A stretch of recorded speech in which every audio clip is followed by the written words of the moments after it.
Ensuite, Jésus va dans la montagne. Il appelle les hommes qu'il veut et ils viennent auprès de lui. Parmi eux, il en choisit 12 et il leur donne le nom d'apôtres. Il les choisit pour les avoir avec lui et pour les envoyer annoncer le royaume de Dieu.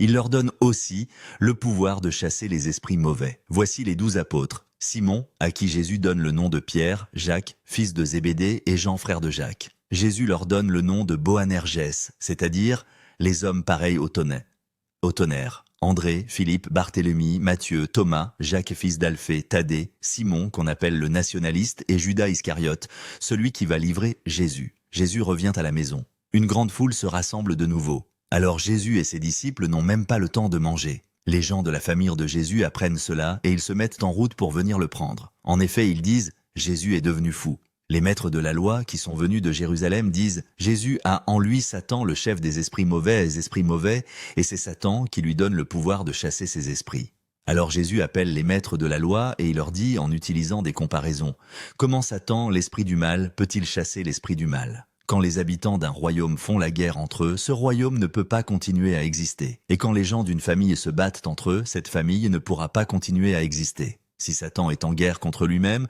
ou si Satan n'est pas d'accord avec lui-même, son pouvoir ne peut pas durer. Pour lui, c'est la fin. Marc 3, 13, 26.